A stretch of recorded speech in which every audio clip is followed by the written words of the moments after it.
नमस्कार। नया भारत चैनल पर पुनः आपका स्वागत। मेरे सभी श्रोताओं का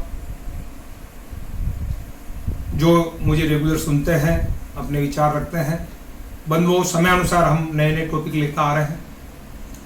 कल ही आपने देखा, कल रात, हो सकता है मैं पुलिस होने में लेट हो जाए, 12 मई की रात को 8 बजे हम सभी ने लोकप्रिय प्रधानमंत्री जी को यानी कि मोदी साहब को सुना था। विषय में पहले एक बता देता हूँ, आज का विषय क्या है। वो है थैंक्स कोरोना, अब भारत स्वदेशी अपनाकर आत्मनिर्भर होगा। Thanks to corona. ये एक तरह से जो कल का 12 मई का जो माननीय प्रधानमंत्री का जो उद्बोधन था, वो एक तरह से लॉकडाउन 30 को मामूली करने को से मामूली रहने वाले लॉकडाउन 40 की तरफ की अग्रिम घोषणा थी। और उसमें ऐसा विशेष कुछ नहीं था, सिर्फ ये घोषणा थी कि अब 3 है, 4 हो रहा है और 4 को काफी लाइट कर दिया जाएगा, जो कि मुख्यमंत्रियों की राय पर आधारित होगा, जिसमें हर बार की जैसा कोई सरप्राइज अंश नहीं था। हमेशा मोदी साहब जब करते हैं तो हम लोग सरप्राइज से देखते हैं कि कुछ क्या नया सरप्राइज आने वाला, लेकिन इस बार कोई सरप्राइज घोषणा का कोई अंश इसमें नहीं था। क्योंकि सरप्राइज क्यों नहीं था? क्योंकि यात्री ट्रेनें पहले से शुरू हो चुकी है, हवाई यात्रा की बुकिंग चालू हो चुकी है। ऐसे हालातों में मुख्यमंत्रियों की राय से पहले ही जब हवाई और रेल यात्रा प्रारंभ हो चुकी है, तो मुख्यमंत्रियों के लिए राय देना तो कम रह गया और मार्गदर्शन ज्यादा है। क्योंकि आपने सुना होगा कि माननीय प्राइम मिनिस्टर महोदय ने यह कहा था कि अब मुख्यमंत्रियों से फीडबैक लेके फिर हम अगली लॉकडाउन 4.0 के लिए आपको घोषणा करेंगे और जल्दी आपके सामने आएगा। गृह मंत्रालय इसके लिए गाइडलाइंस देगा। बंधुओं, भाषण का सार एक तरह से कोरोना को धन्यवाद था, क्योंकि कोरोना ही पीएम साहब को 6 साल के राज के बाद आत्मनिर्भरता का रास्ता और सपना दिखाया है। और वही सपना देशवासियों को पीएम साहब ने दिखा दिया। जो सपना कोरोना ने दिखाया है, जो पीएम साहब ने देखा है, वो सपना हमको दिखाया। और इसके लिए कोरोना को थैंक्स है, क्योंकि यदि कोरोना वायरस भारत में नहीं आता, अब आप इसको यूं देखिए कि यदि कोरोना वायरस भारत में नहीं आता तो न तो आत्मनिर्भरता का मंत्र मोदी साहब को मिलता और न ही देश कभी आत्मनिर्भर होता। यानी कि पिछली सरकारों को छोड़ दे, 6 साल तक मोदी साहब है और 6 साल में दिया आत्मनिर्भरता का मंत्र अभी नहीं मिलता, जो कि कोरोना ने हमको दिया है, तो ये देश कभी आत्मनिर्भर नहीं होता। इसलिए धन्यवाद तो उस कोरोना को देना पड़ेगा। संबोधन में सबसे अच्छी बात यह थी कि उन्होंने बिना स्वदेशी शब्द का उपयोग किए स्वदेशी की वकालत की। उन्होंने स्थानीय और लोकल शब्दों का उपयोग किया। लेकिन हमें तो शंका है कि यह स्वदेशी का गान सिर्फ जनता को बांटा गया है या सरकार भी कुछ करेगी। जैसे अभी इसी लॉकडाउन के बीच में ही एफडीआई के मामले में हमारे पड़ोसी राष्ट्र चीन समेत पड़ोसी राष्ट्रों पर जो नियंत्रण डाला गया है, क्या इस तरह सरकार कुछ करेगी या स्वदेशी के लिए सब कुछ हमको ही करना जैसे अभी तक करता है? स्वदेशी आंदोलन हिंदुस्तान में कई संस्थाएं चला रही है, लेकिन सरकार उसमें कहीं नहीं थी। इसलिए हमारा यह निष्कर्ष है कि सरकार चाहे तो स्वदेशी विकसित होगा, और सिर्फ जनता से उम्मीद कर सपना देखना भारत में महत्वहीन नारेबाजी है।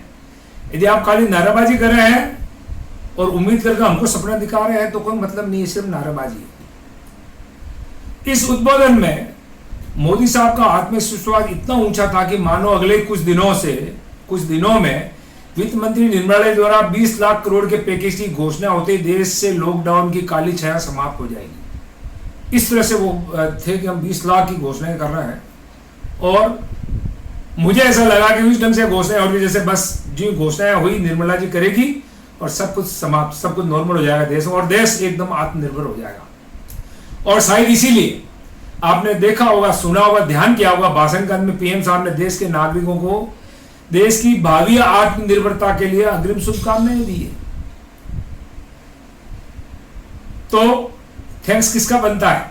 कोरोना का थैंक्स बनता है। बंधुओं, मेरी एक पोस्ट थी फेसबुक पर, एक newsclub.co.in पर और एक verified.in, 3 वेबसाइट, और एक पोस्ट यूट्यूब पर भी थी जो 5 मई, 6 मई, 8 मई के आसपास थी। सब एक ही तरह की पोस्ट थी हिंदी इंग्लिश के अंदर, जिनका लिंक भी मैं नीचे आपको दे रहा हूं। उन पोल में प्रकाशित हुई थी, उसमें भी मैंने भी ऐसे ही सपना देखा, लेकिन साथ में कई किंतु परंतु और शर्तें थी मेरे जहन में, और सुझाव भी थे, लेकिन सब कुछ सरकारी रीति नीति और इस सरकारी नीयत पर आश्रित है, उस पर डिपेंड करती है। सिर्फ बोलना या जनता को सपना दिखाना उससे काम नहीं चलेगा। अल्टीमेटली सरकार की रीति नीति क्या रहती है, क्या जिस तरह से एफडीआई पे पाबंदी लगा करके एकाएक सरकार जागी है, क्या ये जागरूकता बनी रहेगी? अब सबसे बड़ा मुद्दा और उससे बड़ा मुद्दा मैं ये कहूंगा कि घोषणाएं कर दी, 20 लाख करोड़ का पैकेज भी आके, लेकिन आखिर में सरकार विश्वास कैसे दिलाएगी इस देश की जनता को? बहुत सारी बातें हैं अविश्वास के कारण करने के लिए, लेकिन आज के लिए ज्यादा नहीं, सिर्फ 2 बातों पे मैं विशेष ध्यान केंद्रित करूंगा जो कि इस देश के लिए और देश की सरकार के लिए बहुत जरूरी है कि भारत सरकार के प्रति हमारा विश्वास जागे। और विश्वास जगाने के लिए हमें क्या करना है, और मैं 3 बिंदु दे रहा हूं, आप गहराई से सोचिएगा कि हमारी सरकार कहां खड़ी है और हम विश्वास कैसे करें। राज्य सरकारों में जीएसटी, आपने सुना होगा कि लगभग सभी राज्य सरकारें जीएसटी से अपना हिस्सा मांग रही है, और केंद्र सरकार जीएसटी का हिस्सा पे कुंडली मार के बैठ गई है, रोक करके बैठ गई है, यानी कि उन्हें नहीं दे रही है। और खास तौर पर कोरोना काल में लगभग अधिकांश राज्य सरकारें खाली हो रखी है, और सरकार चलाने के लिए वो दारू की दुकानें खोल रही है, शराब की दुकानें खोल रही है, लेकिन केंद्र सरकार उनको पैसा नहीं दे रही है। यानी कि केंद्र सरकार राज्य सरकारों के साथ भी विश्वास भंग कर रही है, वादा खिलाफी कर रही है। तो आम जनता, आप और हम क्या है, जब हमारी केंद्र सरकार हमारी सरकारों के साथ में विश्वास नहीं करती, उनके साथ विश्वासघात करती है, अपना वादा खिलाफी करती है, तो हमको जो कहा जा रहा है वो कितना सत्य साबित होगा, कितना विश्वास करने लायक होगा, ये समय बताएगा, जो कि ऐसा लगता नहीं है। इसलिए सरकार को अपनी ये विश्वसनीयता कायम करनी पड़ेगी। और दूसरी चीज, सरकार का जो ये सरप्राइज फंडा है, आपने देखा होगा कि सरकार का एक सरप्राइज फंडा, हर कोई तरीके से मोदी साहब बहुत ही ऊंचे तरीके से कोई सरप्राइज की घोषणा करते हैं, और वो हमारे लिए बड़ा हो सकता है, मैं कैसा कहूं उसको, दुखदाई कहूं या क्या कहूं, लेकिन वो बड़ा सरप्राइज ही रहता है, और हम सबको लोग बड़े दुविधा में डाल देता है। और मैं कह रहा हूं, कोई कुछ भी कहे, इस खाली मैदान में वाट पकुता के बल पर वोट तो मिलता है, और मोदी जी के वादों पर देश की जनता का विश्वास, लेकिन मोदी जी पर देश की जनता का विश्वास बिल्कुल नहीं रहा। उसके भी मैं आपको 2-3 कारण बताता हूं। नोटबंदी की घोषणा अचानक हुई, और फिर आरबीआई को आगे कर अंत तक पेचवर्क आरबीआई करती रही उसका, यानी पहले बिना सोचे समझे घोषणा कर दी गई, और 50 दिन आरबीआई उसको करती रही। और यही नहीं, एक लिखित वादा था जिसमें 31 मार्च तक की डेडलाइन के भी कुछ डिक्लेरेशन थे, उसको घटा के चुपचाप राइटिंग में 30 दिसंबर कर दिया गया। यानी कि उन लोगों ने जिन्होंने मोदी सरकार पर विश्वास करके 31 मार्च का इंतजार किया, उन सब का पैसा डूब गया, वो घर पे पड़ा रह गया।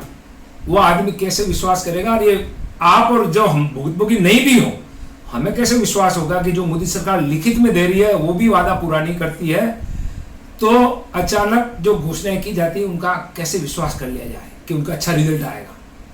यही नहीं, जीएसटी भी बिना तैयारी के अचानक घोषणा, मैं आपको 3 अचानक घोषणाओं की बात कर रहा हूँ, वो भी अचानक घोषणा ही थी। क्योंकि अचानक इसलिए कह रहा हूँ, हालांकि मनमोहन सिंह जी के समय से उसकी बातें चल रही थी, लेकिन अचानक इसलिए कह रहा हूँ कि उसकी तैयारी नहीं थी, बिना तैयारी के, और उसका पेचवर्क आज दिन तक जारी है। आज भी अलग अलग कामों की अलग अलग डेडलाइन, नई तारीख आ रही है, नोटिफिकेशंस पे नोटिफिकेशंस आ रहे हैं, और मैं कह सकता हूं दावे के साथ कि जीएसटी अभी तक के देश के इतिहास का, आजाद भारत के इतिहास का सबसे घटिया कर कानून बना हुआ है। बताइए कैसे विश्वास किया जाए इस सरप्राइज का?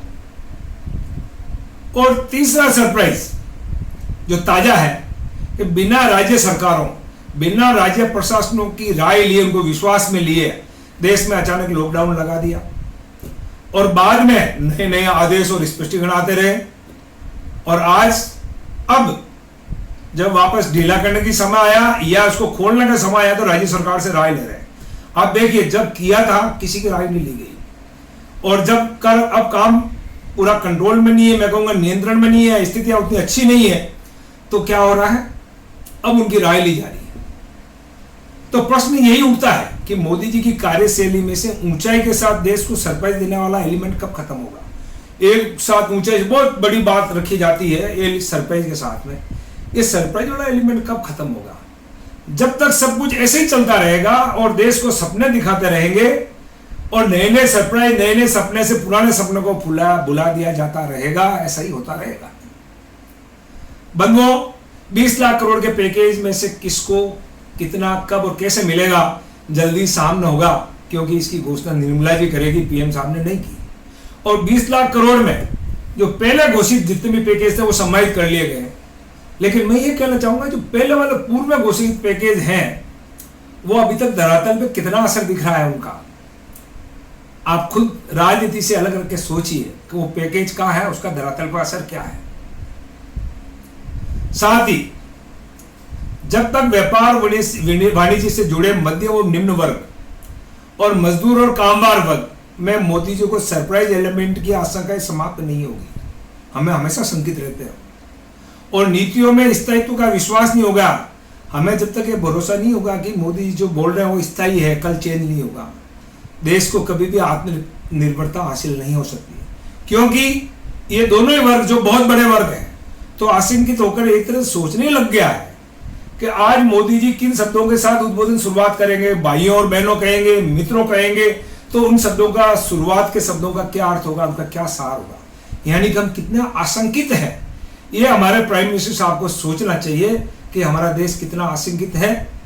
क्योंकि वो जो करते हैं इतनी बड़ी बात कहते हैं और एकदम सरप्राइज के रूप में लेकर आते हैं तो और उसके बाद में उसकी पेचवर्क चालू होता है। बंधुओं, मैं सभी केंद्र और राज्य सरकारों से भी कहना चाहूंगा कि हमारे जो दो पुराना आर्टिकल कुछ दिन पुराने ही है उनको जरूर पढ़े और राज्य सरकारों की मदद के लिए हमने कुछ सुझाव दिए हैं, कुछ अच्छी रीति नीति बताई है। हो सकता है उसमें कुछ बदलाव करें और कुछ रिजल्ट आए तो हो सकता है हम चीन से कंपटीशन कर सकते हैं।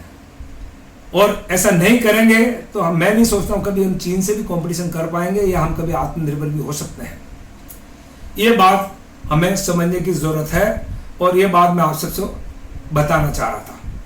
बंधुओं, ये जो 3 आर्टिकल है मेरे 3 वेबसाइट्स में अलग अलग आर्टिकल है, ये वाकई बहुत ही गहन विषय लेकर आ रहे हैं देश के सामने और उसमें खास तौर से आप देखिए हमारे लिए चिंता का विषय है। मैं नटसेल में बता दूं कि ये जो शहरीकरण हो रहा है देश का, आज आप देखिए कोरोना कहां से आ रहा है, सब शहरों में है, बड़े शहरों में। जितना बड़ा है उतनी ज्यादा बीमारी है और शहर छोटी जगह की तरफ बढ़ रहा है। क्यों हमारी नीतियां, सरकार की नीतियां शहरों को और ज्यादा शहरीकरण करने में लगी हुई है?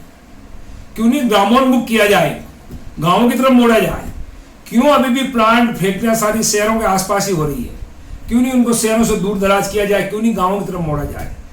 क्यों नहीं जहां रोजगार बैठे हैं, जहां रोजगार है वहीं पे उनको फैक्ट्रियां या श्रम है वहीं रोजगार की व्यवस्था दी जाए? क्यों पढ़ने के लिए पूरे हिंदुस्तान को बच्चों को कोटा में आना पड़ता है? कैसी व्यवस्था आई है कि सिर्फ पैसे वाले लोग कोटा में पढ़ करके अपना आधिपत्य कायम करेंगे? ऐसा क्यों है? क्या हमारा देश और हम इसके लिए बैठे, हमारी सरकार यही कर रही है? हमें सोचने का विषय है कहीं। इसलिए मैं आपका ज़्यादा समय नहीं लूँगा और इस बात को यही समाप्त करते कहूँगा कि हमारे दोनों ये जो मेरा आर्टिकल है इंग्लिश में जरूर आप लोग भी पढ़िएगा, राज्य सरकार भी पढ़े, केंद्र सरकार भी देखे। बंधुओं, मैं भी एक चार्टर्ड अकाउंटेंट हूँ, 63 साल की मेरी उम्र हो गई है और मैंने बहुत दुनिया देखी और हम समझ रहे हैं कि जब तक सरकार में हमारा विश्वास, सरकार का मतलब वोट देने की बात नहीं करता हूँ मैं, उनके जो काम किए जा रहे हैं, उन्होंने जो वादे किए जा रहे हैं, उन पर जब तक हमारा विश्वास पे वो खरा नहीं उतरेंगे तब तक हमारे देश की हालत नहीं सुधर सकती। सिर्फ लक्ष्यदार भाषणों से काम नहीं चलेगा, बड़ी बड़ी बातें करने से नाम नहीं चलेगा। हम कब गुलंची खाएंगे हमें मालूम नहीं पड़ेगा। कल तब कोरोना से हमको डराया जा रहा था, आज कोरोना हमारे लिए बधाई का पात्र हो गया। बंधुओं, नमस्कार, फिर मिलेंगे। जय भारत, नया भारत, नमस्कार।